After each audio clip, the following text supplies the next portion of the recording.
further ado, let's get started. Welcome to the Love Life Legacy Podcast. Love Life Legacy Podcast. Love Life Legacy Podcast. It's a podcast. It's a podcast. Hey! We both did that. Love Life Legacy Podcast. Love Life Legacy Podcast. It's a podcast. Hey!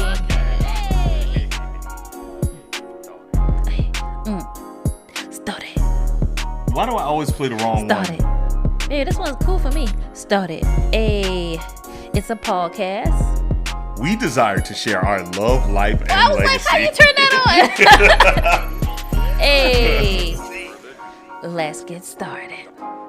See, I love that one because it says, without further ado, let's get started. Baby, that's at the end of the other ones as well. Listen, I don't like the way the other one is. Okay. Hello, welcome. What's up, y'all? To the Love Life Legacy Podcast. Yes. We are your hosts, Jonathan and Eva Singleton. Ooh, so sultry. Yes, and... yes. Ooh, go ahead, girlfriend. You see me here this evening in my green and red. Love it. Oh, very festive. Very Yes, very festive. Oh, can I? One of your words. Very Christmassy. Christmassy. Yes, hope everyone's having, I can't believe Christmas is in That's a crazy, week, basically. Bro. It's like, crazy.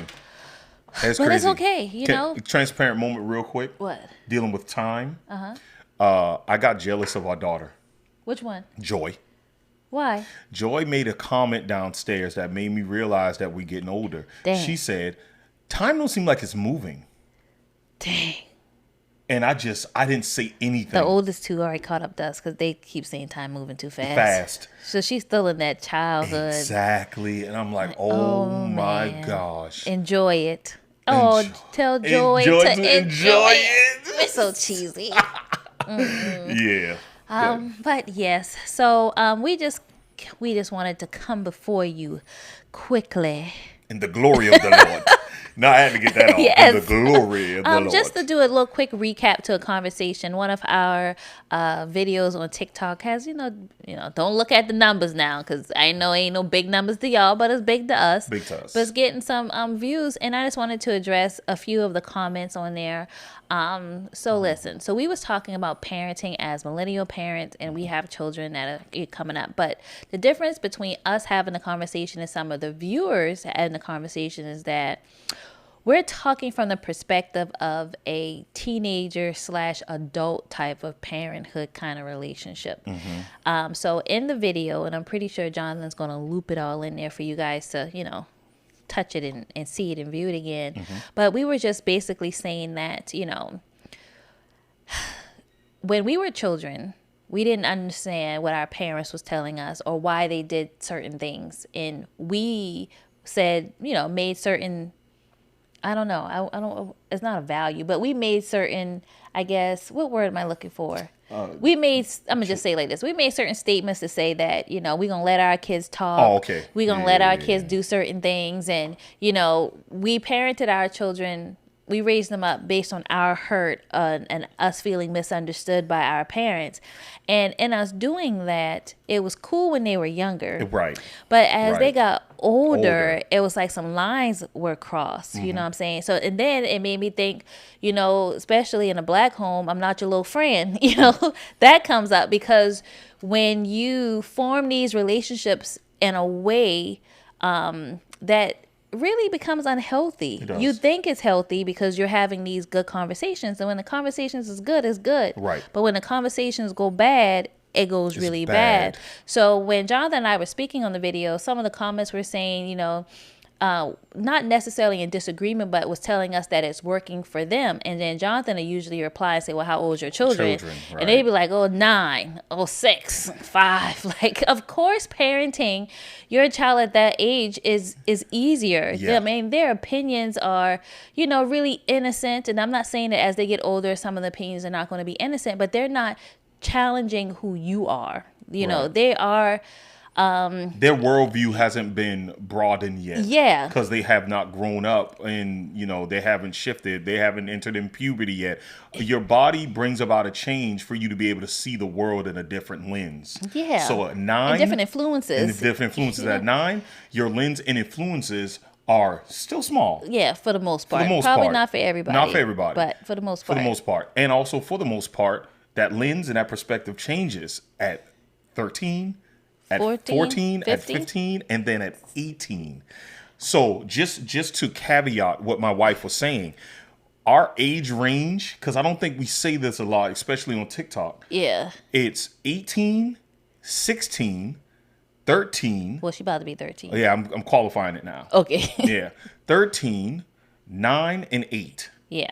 So we have a wide array of personalities and age ranges that we deal with. So we don't deal with our 18-year-old like we do our 8-year-old, but we also have to know how to navigate those ages and those personalities. Yep. Our 18-year-old sees the world a lot differently. Than when she was 8. Right. Yeah. Then she was 8 versus our 8-year-old currently now. Yeah, and the world was different And too. the The world way was we different. had to parent her at 8 was Right. different than the way we have to parent our current 8-year-old. Exactly. So to your point, you having a 9-year-old, 10-year-old, 11-year-old, and you still affording them that liberty to Like, ask have questions and opinions have and- opinions, it's still in the boundaries of being safe. Yeah. Because they haven't really been formulating their own opinions yet that can be detrimental to your stances of a parent. Yeah. But when they start to see things differently because of their new world view or the lens that they're looking at, and they start to challenge what your parenting perspective is, then I think the conversation would be a lot different. Maybe we should give them an example. Do you think we should give them an example? Sure, we could, if you can think more off the Okay, top. well, instead of giving an example, how about we just give a little testimony? So a few days ago, it might have not been a week ago, our oldest came to us. I fixed your hair too. Oh, thank you. You're welcome. Well, she first came to me because Dad wasn't home. Who? Sorry, I cut you off. Who are we talking about? Our oldest. Got it. Go ahead. She came to me first because you came in the house after she showed me the video. Yeah. So she came into my office and she was like, "Mom, I gotta apologize to you." And I was like, "For what?" Like, oh boy. First, like my heart fluttered. Like, okay, what she done did? But her demeanor and her face was happy. So I was like, "Okay, everything's good." I said, "Okay, what's going on?" And she was like, "Mama, I understand how you felt when you worked all day and then you came home and I didn't thaw out the chicken or the house was just in a disarray, was all messed up. Like, I know how you feel now." Now she works, she's in college and she works and she does, she helps us with the food menu for the week. And she chooses her meal by herself to go cook and she grocery shops for, and you know, she partakes in the house. But a few weeks ago, participate in the house. So a few weeks ago, she was going to do some chicken, and then she bought the bone-in chicken instead of the boneless. But we did have a pack of boneless chicken that was in the freezer, and she had to find out from experience how long it takes chicken to thaw out. She went back to the store to buy it because she didn't want to. Which wasted more time and more gas. when it was her turn to cook. And then, you know, she does have, we all split the chores around the house, and you know, she comes home and she be gone all day, especially certain days of the week when she got school in the morning and she goes to work. And then some days she has still assigned dishes. So she'll come in the house and then she'll see this whole counter full of dishes. And she'd be like, "Oh, like, why the house look like this? What y'all was doing all day? All y'all do is eat." She's yelling at her younger siblings. And then it came full circle for her as she'd been doing it for a few weeks. And she was like, "Mom, I get it. Yeah. Like, I get it." Yeah. And she was like, "It's crazy how long it take chicken to thaw out."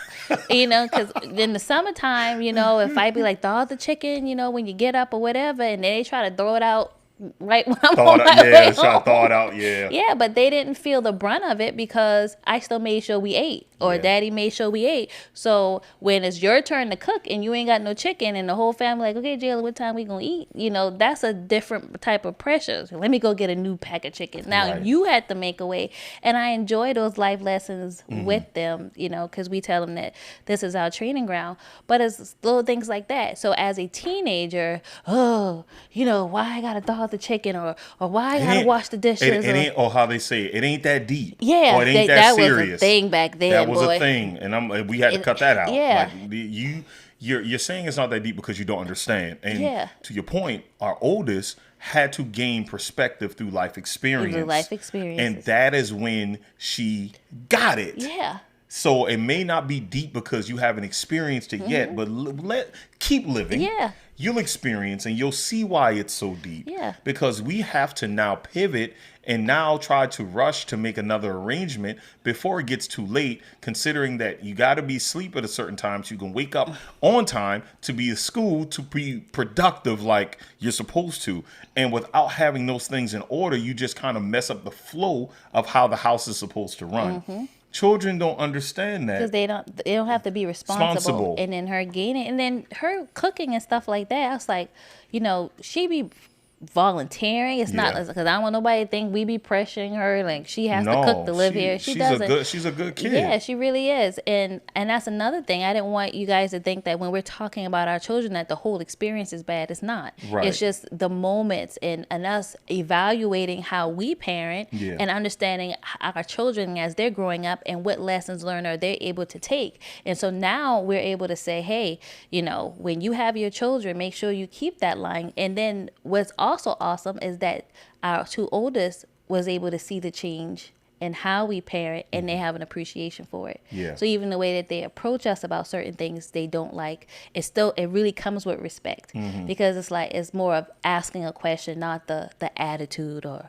well, why I got to do this, or I just don't understand, or that's not my responsibility. No, you're a partaker in this household. It is your responsibility. It is. And another simple thing about trash, them understanding, yeah, when you miss that trash man Yeah. and you ain't got no place to put the trash, lately, I guess, because just after we came back from our Thanksgiving family trip or whatever, we usually fill up 3 trash cans, y'all. We have 3 trash We cans. do. And it's crazy that even our kids were surprised, like, only 1 trash can. Like, 2 of our children came up to me and was like, you sure? I even went outside to check, like, we ain't had a bunch of trash.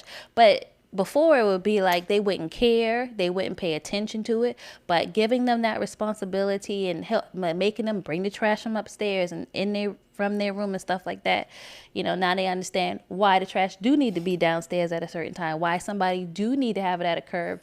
And then a few weeks ago, the trash man didn't pick up our trash. There we go.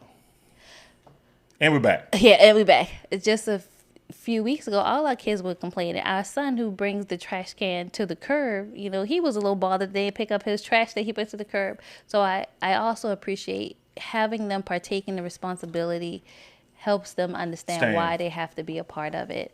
Right. And I think sometimes when we were kids, and I'm not trying to speak for everybody, but just for myself, not having an appreciation for why my parent asked me to do certain things, why we did certain things, why they said certain things, may have caused a disconnect. Right. But and I think the broader picture is we as millennial parents, I don't know why we got caught in the trap of feeling like we just had to just fix or redo a bunch of stuff that our parents did to us, and it was totally like bad. It was bad, and because we're guilty of it, and I'm not speaking in isolation, pointing fingers, because we are guilty of it.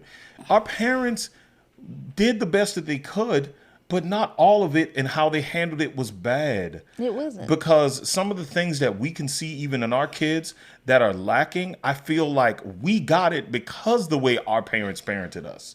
Like developing a resolve, or how or having to get through adversity or bounce back after adversity, being able to be criticized and keep it pushing.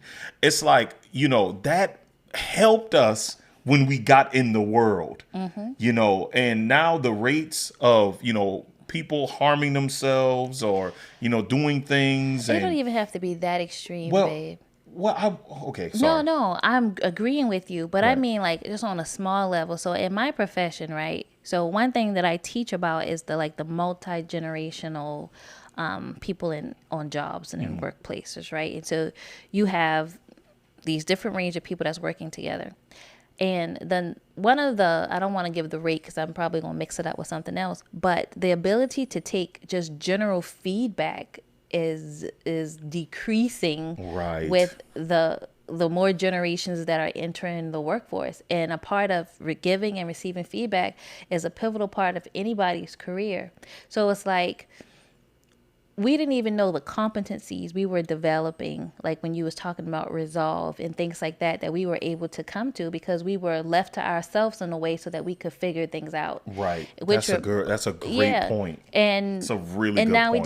don't. And Jonathan and I had a conversation this morning because our third child, Joy, she has her little things about not getting out the house to get on the bus on time. Okay, so Yeah. it's 7:22.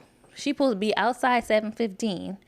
I'm thinking she's already gone, but this chick still putting on her little mascara and stuff in the mirror, and I'm like, you got to get out You of have to here. get out of Like, here. but she likes to fix her lunch and stuff like that. I always remind her, do your lunch at night or do as much as you can at night. So whatever. Okay, the chick ain't did none of this morning, but I usually compromise, and I usually, because I'm trying to do what I wish I had. You know what I'm right. saying? I usually do compromise, and I usually either take her to school, I let her be late, or, oh, Joy, you're going to miss the bus. I'll just take you, just whatever. But I didn't this morning.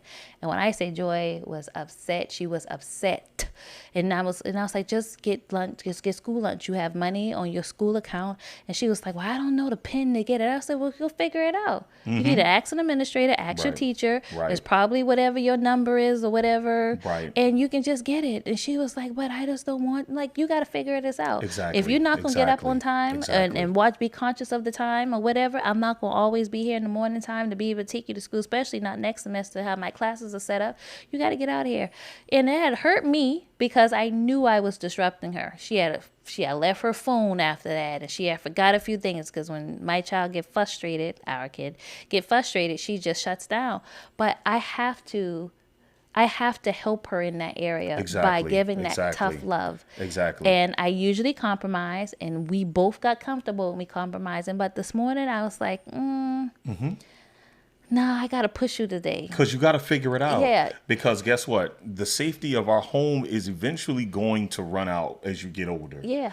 And when you're out there, Explain that in case somebody butcher that part. okay, they're going to grow up and they're going to move out yeah. as an adult. Yes. After we have made sure that they're able to move out. Yeah, we We ain't don't gonna kick believe in them out. kicking out at 18. We have a whole podcast about that. We believe in setting them up under the safety and guidance of our home. And when they get to a point where they feel comfortable and secure enough to move out, then they'll move out. But that's what I mean, not being under the safety of our home. Mm-hmm. You got to figure it out if life disturbs you in any aspect. And you have to know how to just pivot and pick up. My favorite quote that I tell them all the time, and I make them repeat, is some of the greatest lessons come from our worst mistakes. But when that happens, you have to learn, pivot, and you have to move on. Mm-hmm. And I want them to take that in and use that and make it personal to them, because if they do, regardless of what life throws their way, they'll be able to bounce back and recover. Yeah. They won't shut down. They will know how to adjust and make it work for them. And you telling her, hey, figure it out. Figure it out. She's going to have to do that. And she figured it out And today. she figured it out. And I thought she was going to say something because I had to pick her up after basketball practice. She came to the car happy. She was like, Mom, can we go to Chick-fil-A? I said, you paying? And she was like, yeah, I'll pay. And I ran her up to Chick-fil-A and it was fine. Right. I asked her how was her school day. She mentioned nothing about lunch. She started talking about some drama in her class. And I was like, okay. There we She go. made it. There we So go. at the moment, me telling her no, I understand the whole it hurts me more than it hurts you, because I was really hurt. And while along after that moment of her being frustrated this morning, she probably went on and had a great day because Right. she did not bring up the lunch issue There we go. or anything else. But it's just something that we had to do. Right. You know what I'm saying? And without us, just piggybacking on that, without us adjusting our parenting Mm-hmm. to change from compensating For what we for felt what we we wanted. felt like we wanted, then Joy would have missed that pivotal, teachable moment and lesson Yep. from that. I And don't I want to just call said- it a hardship. What do you want to call it? I don't know. I mean, from that, just that moment, From that that learning moment. experience. And then now I'm going to hold her accountable to it or now she'll be more susceptible to getting lunch at school because now she already had to figure out her password Exactly. and whatever. Exactly. But yeah, so. The world is different. And we acknowledge how different the world is, but we also know that there are a lot of life skills that our kids need in this different world. Yeah. And that's what we mean by our parents did it the best they could For the time for we the were time in. we were in. We needed that. And we needed that. But those things still hold true even to this new world and how we govern our kids in this day. Yeah, just look a little different. It just looks different, but it still works. Yeah. So we decided to parent and have the best of the both worlds, like marry the parenting style to have the best of the both worlds. So a little old school with a little bit of new school mixed in there. But I still think we still have to qualify what our new school is, because I don't think we really as new school. Okay, so we are more old school than we are new school, but old school didn't allow kids to ask anything. Oh yeah, we do. We do. Yeah. Still, even to this day, it is not We as like broad this as it much used to be. old school and that much new school. Oh, they can see it. Like that much new That school. much new school. It's a little bit of new Yeah, there's a school. little bit at the top. Mixed up in there. Yeah. But in one of the videos, it's all trying to make sure they see it. Like, yeah. In one of the videos, because we did 2 parts to Millennial Parents, Are You Okay? And one of them that we said, dang, I lost my train of thought that fast. I ain't that old. That train was choo-choo. That train been choo-chooing, and I lost my train of thought. I'm sorry. No, you fine. Whatever. Well, I can pick Okay, pick it So up. another example that I Jesus wanted Christ. to give was one of the things that we do as a new school, because both of us feel like as we were growing up, we wanted more communication from our parents. Right. And so my sobering thought is this, my mom worked a lot. Jonathan's mama worked. I mean, I think for everybody, she worked a lot. So we didn't have that well, I did have one-on-one time, and I'm pretty sure you did too, but we didn't have as much communication with our parents because they always had to work. They're always working. And me realizing that I'm always working, I try to be as available to my children as I possibly can, because it hurts me that I work as much as I work, but I'm compromising because I'm trying to provide a certain lifestyle for them, both catering to the child in me. Yeah. You know what I'm saying? Yeah. So I'm That's a good working. point. So I'm working hard. I work a lot of hours, right? Because I'm trying to, whatever, and I'm trying to give them things that I didn't have. And, I want them to appreciate the house we live in. I want them to appreciate, the access to things that they have that I didn't have and stuff like that. So I'm working hard to do that. And I'm trying to be available to make sure I'm always communicating with them. And I sometimes would over communicate. Like they'd be like, oh, you're still doing too much or whatever. But the point I'm trying to get at is that one new school thing that we do is that we have family meetings. We do. We have a time when we all come together and we make sure that we talk about things. I love the fact that all 5 of our children on their own volition would just sporadically come in our room, sit, lay on our bed, talk with us, and just have those types of moments. So I am proud of that. But this is why I brought up this point. So our daughter Ava, the second oldest, she is in student council and something called Renaissance. And she had what I call a 5 minutes of fire, but it was like a 5-minute motivational moment or something like that. Oh, yeah. Or whatever. It was a leadership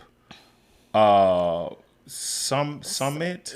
Something, but people from her class would it's on TikTok. You get a little small clip of it from her student council, but she had a 5 minutes of fire is what I call it For leadership to talk about a leadership perspective or whatever, to kind of motivate the class. And this child chose to to talk about our family values that we have hanging up in our living room. Now, her request was to take that one off the wall. It's a big 20 by 30 poster. I was for it. I was like, let her take it. John was like, take a picture. No. She wants them to have the essence of our family values, and that had made both of us feel amazing. That she came to us like it was nothing. She was like, oh, Mom, can I take that to school? I was like, sure. And the fact is that she found value in it to share it with a classroom of students Exactly. to motivate or to show leadership or to show some, I guess, personal development, I guess, because we have the character, like, to be moral, to have good character, to be humble. We have those things on there, and that's something that she wanted to share, and it just fulfilled me in a way. Yeah, man. Like, Made me very, very proud. yeah. Yeah, And because you always wonder as a parent, are you getting to your kid? And are they taking it and they're making it personal for themselves and how it looks for their life? And to see her value our values that we taught her, made us proud to know that she's getting it. yeah. And that's what legacy is what it's about. And that's why we named everything, our company and our brand, Love Life Legacy. Started with us. We do life together, and we leave a legacy by imparting in the generation that we behind us that we can help create. And it was so impactful and so powerful. And I pulled up our family values, and these are the family values we go over. We touch our kids in a meeting once a month. And in 2023, I hope that don't sound too crazy. We touch our kids. No. What you mean is that Yeah. we have a dedicated moment. Yeah. At one point in the workforce, it's like you had to like touch your team. I don't know. Maybe they did Yeah. away with that. Yeah, I'm used to in my leadership meetings. Yeah. Some years ago. And we had like 5 different touches. Touches, yeah, that to make was a sure norm- you hitting on the different aspects of what your team needs. I know what you're talking about. Anybody in business management, to the little bit of, But organizational stuff. But I have to be cognizant of the fact that not everybody Yeah. operated in that realm, so they may not know what we mean by touch. Yeah. So when we communicate with our kids, making sure we're building making the sure- appropriate relationships. Exactly. We do it once a month, and we start from the oldest to youngest, and we have them read off our family values before we go into the meeting. And these are the 5 tiers of the family values that we hone in on: integrity, morality, character, loyalty, respect. And we define them based on what it means in this house, in the world, and for their life. And at the end of it, we say, in this home, we choose to let our values lead us. We love in spite of, and we choose family above anyone or anything else. And those are the things that she decided to take and share with her class in her 5 minutes of fire for her leadership segment. And that's why it's so important, because those 5 tiers, if you apply those to your life, and this is what we say in our family meeting, if you apply those things to your life, you will make you and the people around you better. Okay, they call it touch points now, so we got to add points to it. Touch points. Yeah. I appreciate you looking at it. Okay, what are customer touch points? Customer touch points are the brand points of customer contact from start to finish. For example, customers may find your business online in an ad. So just letting you guys know, it's a legit thing. Touch points. Yes, how to identify your customers' touch points. So Yes. real thing. Yes. So that's what we meant by it. Yeah, and then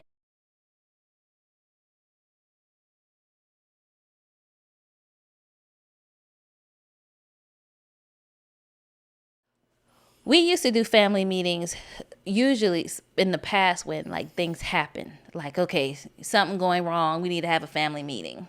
And the kids didn't like those kind of family meetings. If we was calling like, oh, like Something's what happened wrong. now? It was Exactly. just like that attitude. It was an emergency. Yeah, We like- we were playing catch up instead of doing preventative maintenance. Yes, basically. And when we changed our parenting style, we changed to preventative maintenance, so we didn't have to play catch up to catch the emergency when it happened. Yeah. And it works and it helps. And something that I will always believe, especially being as a true leadership style, is before you govern other people, you have to learn how to govern yourself. Yes.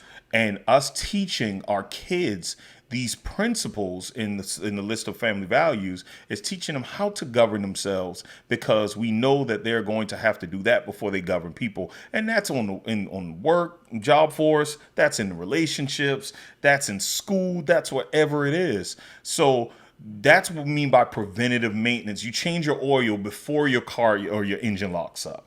You don't wait till it locks up to say, "Oh man, I should have." Time for oil Yeah, change. time for oil change. And it's so pivotal because kids are like they need building blocks of life to help them to build on.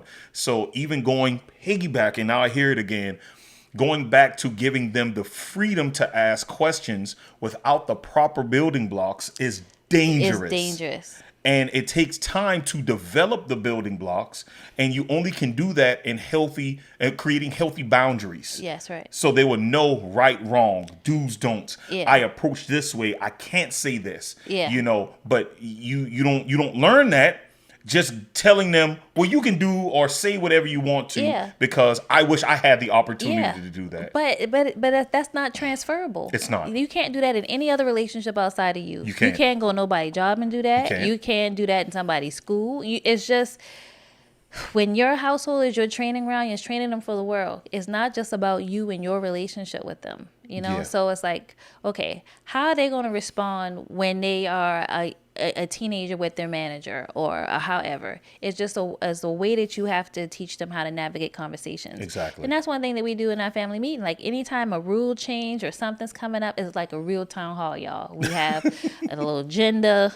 It'd be on our phone. We don't pass them out paper or nothing. You know what I'm saying? But yeah, and then we talk about things. We ask if they have questions. I say questions, adverse remarks. It's not like they don't have a space to, to talk, but it's constructive.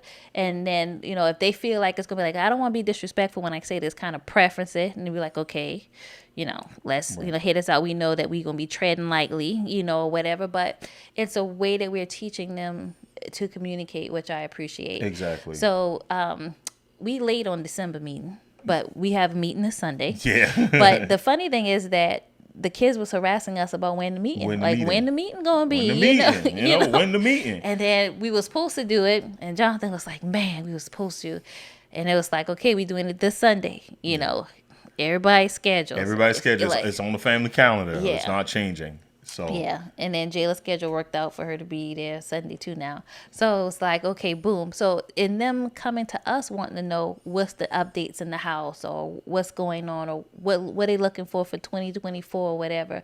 But it was good to see that they are really invested. Yeah. And, us changing from the parenting style that we thought we wanted to give them, which was the parenting style we thought we needed. Right. How from our parents. Yeah, how we had to tailor it for what is needed for them because they're not us. Hold on. Say that one time. They're not us. That's so good. They're not us. That's so good. We don't have I be wanting to. That's so good. Jonathan and I both are very talkative, right? Our kids be like, okay, I talk a lot. So yeah, I would want to conversate more.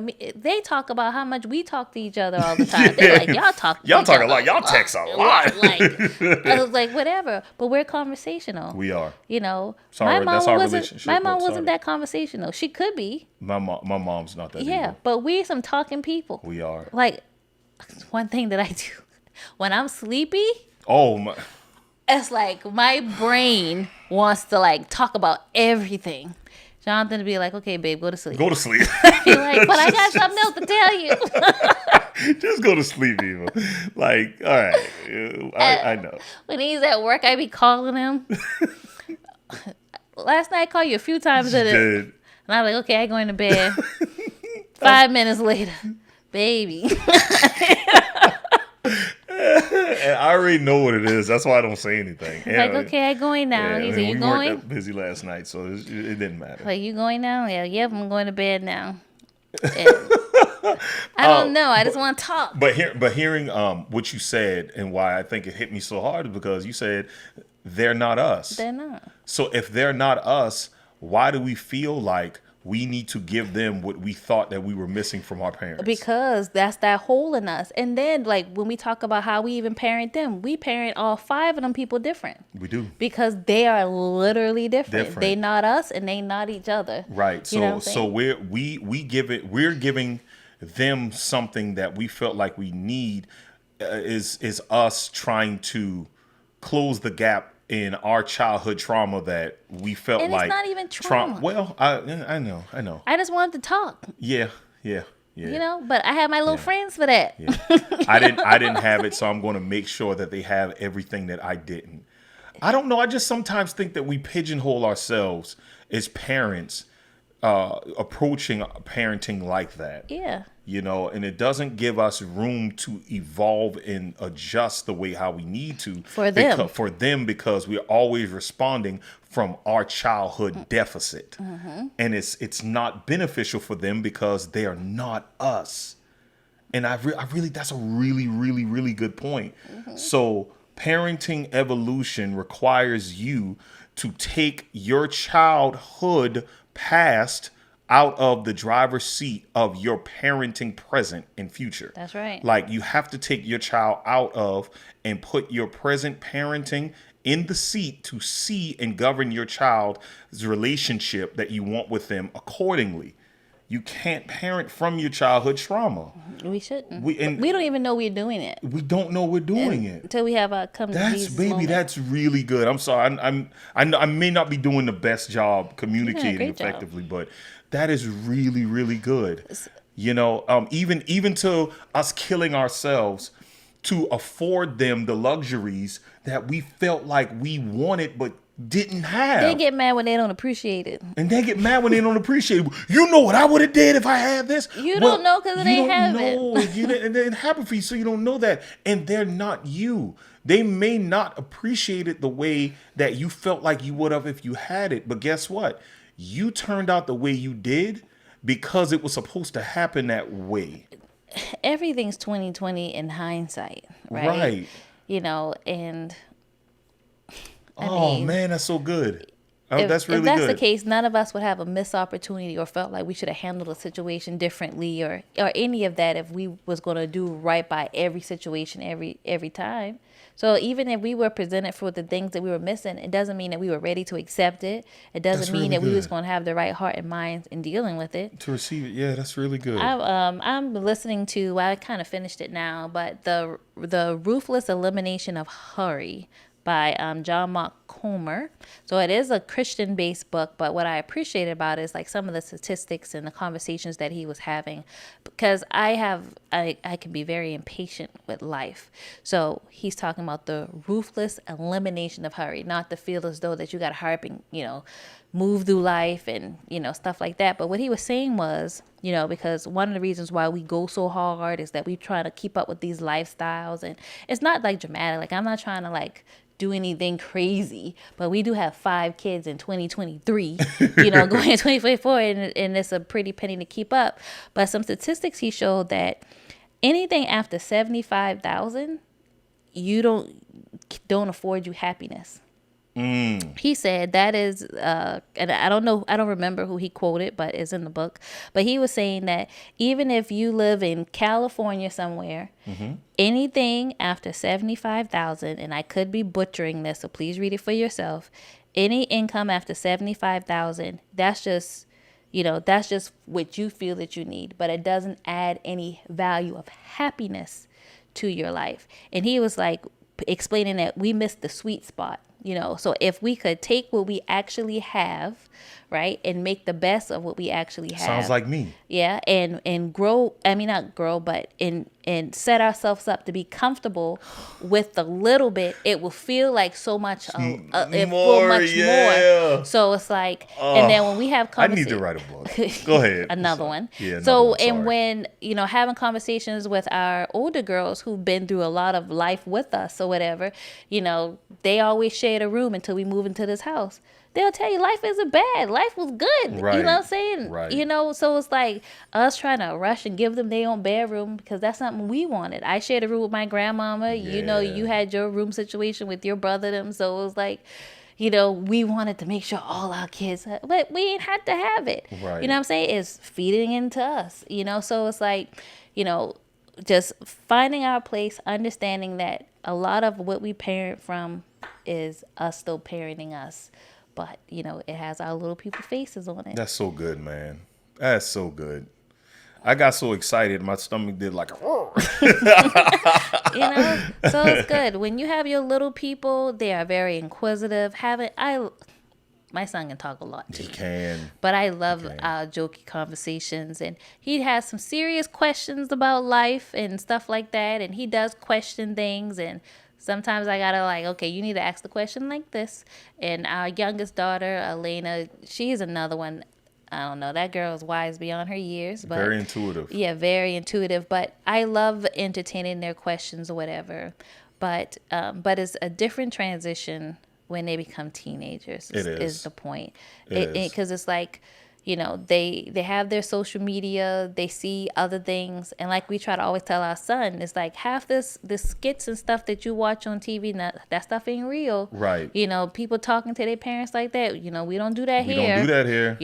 Talking to adults all kind of way. Like I be having to like, that lady not your friend. Exactly. Like you can't. You can't. Y'all are not that y'all not peers. Yeah. There's a level of respect just based on the separation of age that you owe them. Yeah, when I have one of my friends, I'm not gonna say her name, but really Good job. all my friends do this though. So if my friends hearing this, all of y'all do this. But I be telling my kids that they have to say yes. They have to call you Miss whatever your name is. Yeah. None of my friends don't like it. None. Well, I think one is let them do it, but the other ones will say, no, don't call me that. No, don't call me that. That's not for you. It's really for them. Them. Because they have to understand that, yeah, y'all casual, but they don't see you no different than they see other people in the street. Yeah. You know what I'm saying? And that's why we try to remind them, yes, ma'am, no, ma'am. Yeah. Yes, yeah, that may be a Southern thing, but that's what keeps us in our place when it comes to navigating things. So I got to keep jacking you up every time you want to play with an adult all kind of way. And the world was so much better when respect was held at high regard. Mm-hmm. Just having respect, having manners. Yeah. Being polite. That just makes the human interaction all the more better. Yeah. And what better way to teach than at an adolescent stage? Because once we get at a certain age, we're kind of stuck in our ways. And of course, we can be unprogrammed to reprogram to learn those things, but it becomes habitual when you start it young. Yeah. And that's why we want to get them, your friends and other people like them, to understand it's not for you. It's really for them. It's really for them. It's for them to and understand in their all place. honesty, you should be requiring this. And the fact that That's you're personal preference. but the fact that you're not requiring it shows the standard is in hell. It's the standard of pleasantry and manners and respectability is in hell. Like you don't want to be respected. Why? Why? Well, who says that? That's respect. Okay. Now we have to have that conversation. I wish we were to the days that just manners were just and respect was still just held at a high regard, and because you see so little of it, that it's a little hard to take in. So I just want to add to that. So Kids treating adults like their peers is. I'm not friends with a lot of teachers from grade school, and then I'm a teacher. I was about to ask, how are you friends with a lot of teachers? Friends with a lot of teachers. And one pet peeve of almost all I have talked to about this subject is when a parent or a student don't like to say Mr. or Mrs. so-and-so. Right. Because they not one of your little friends, and they don't know you like that. Right. You know what I'm saying? And so when they're in school, they're required to say, okay, Miss Hines, Miss so-and-so, Mr. so-and-so. And that kind of teaches them that. But when you don't echo those things out in the world, they kind of lose it. And our second oldest like calling people by, well, she does it to us. She'd be like, well, so-and-so said this today. Like, who's that? And they're like, oh, Mr. or Mrs. So I'm like, can you address them people by their name? Yeah. You know what I'm saying? Because this generation is fool. But she was like, yeah, I don't do that to them. And I'm like, I understand, but still make sure that you're practicing it. But it's a respect thing, because once you start calling me on my first name, you think we equal. We think we equal, and we're not equal. You know what I'm saying? And it's kind of like, I have an issue with people calling me doctor, because it's just the world we live in. And then it's like, okay, I do require it. My students, they don't have a choice, and it's just hard because of the lack of respect that comes along with titles. And then some people automatically is awarded respect, and then some people just not. And it's just I'm not saying anything else about it. I want you. That's why I'm smiling. I want you so bad to talk about it. Not going to touch it anymore because I already felt like I went in a little bit too much there. I want you. But it's like, it's a respect thing. Okay, this is what happened. So it was a TikTok that I had watched, and I had just nosedive into these comments. It was this Black African American doctor, and she was on a city council meeting, or it was somebody that was in on a council, on a board, and this older white gentleman refused to call her doctor after she redirected him about 4 times in the video, and he just refused to. But he would give respect to other people in their titles, and it's just a struggle because there is a lack of respect just all across the board. Right. And if we're gonna make sure this world keep going in the way that it should, we have to make sure it starts respect with should be our given, younger ones. Yeah, because everybody. he didn't learn that as an adult. Exactly. You know what I'm saying? He was, eating. And now you have an equal professional fighting for the respect that she should. Oh, he wasn't get. a doctor though. He was just somebody who had a title in the city. Oh yeah, you're right. Yeah, you're but right. she. But what I meant by equal professional, because you guys are professions in your field, so the respect should be mutual across the board. Yeah. But he didn't feel like she deserved that for whatever his biases were. Reason was. Whatever his biases were. But if he'd have learned that at an early age, or practice it, or people held him accountable to it, then that wouldn't have been an issue. It wouldn't have been an issue. So we are creating the adults that we want the world. That's my point. To be okay with. Yeah. People keep talking about how bad this world getting, how bad this world. Where do you think it start at? Exactly. It starts that little cute little boy or girl. Who make you laugh. Everything. All of that. Grows up. Not knowing boundaries. Yes. Not knowing when not to say something. Yes. Not going with the flow because it just makes the house better and run. Yeah. They become a little deviant person when they become older, and then now they have a hard time just dealing with authority, and lawlessness is now set in, and now them being so used to questioning everything turns into disorder and disobedience in every area of their life, and now they're struggling to conform because they have been used to being a what do you call that person? A vigilante. Oh, being, I guess. Yeah, contrarian. Being all the time because and your little butterscotch is sweet to you. You think the whole world against your little butterscotch, and your butterscotch is a terrorist running around doing all type of crazy stuff. But you just feel as though the world is against your son or daughter. Yeah. No, it's just don't work like that. It doesn't. And another thing you got to realize: other people in the world, they don't love your child. Such a good point. And it's like, why would you? No, they don't love your kid the way you love your kid, Such a good point. And that's why tough love is important. It's like, I love you enough to not send you out there like that. Exactly. Because this world gonna eat you up, and now you can't keep your mind together. Now you need this and that. And I'm not talking bad about people that have like disorders and stuff like that. We deal with that in our household. But what I'm saying is, there's a way to handle it, and it starts with you. Thank you. That's really it. Thank you. It starts with all of us. Thank you. So when we talk about how bad this world getting, it's the little kids that grew up, and with whatever they was dealing with. Yeah. And we just have to be more mindful that, we see around us the products of our actions or our inactions. There we go.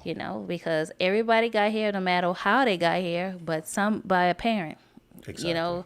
Rather it's biological, not biological, or whatever, or however, somebody was over you. Exactly.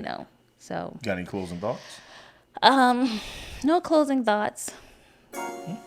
I think that was a good conversation. I think it It was a was good longer than I thought it was going to be. It was, but when we start talking about things we're passionate about, we can keep talking about it. Yeah. Yeah. I love the kids. I love the kids. I love the kids. You know what I'm saying? But I Yeah. also want the kids that my kids growing up with and the kids that they're going to be working with as adults, and you know, the kids as they keep going on, to be a safe place for them too. Exactly. You know, I mean, even our kids' friends don't even speak when they come in the presence of an adult. I think that's a Southern thing We too. have gone so far away from just being mannerable. We from the South though. That is true. So we have that Southern hospitality, and everybody who coming down here ain't from the South. That is true. So- and I have to tell our kids, tell your little friends when they come in our home and they're in our presence that they speak. Yeah. That's just showing respect for the adults of the house. Because if you want me to tell them, or you gonna tell them? Yeah, because I'll tell them, but somebody got to tell them. Somebody got to tell them. Because if I tell them, they may want to come back no They may more. not. So you should tell them, You need hey, to when we tell go in this house, if you see my parents, you make sure you say hello, okay? Exactly. Yeah. Or when we say hello and they just look, Yeah. I be want to say, can you get out? Exactly. Like, You you go- gonna start this over. Yeah, you gonna say something? Yeah, but so you want me to tell them? You gonna tell them? You know, so it's funny. I think it was a good conversation, honey. It's always You a good conversation with you.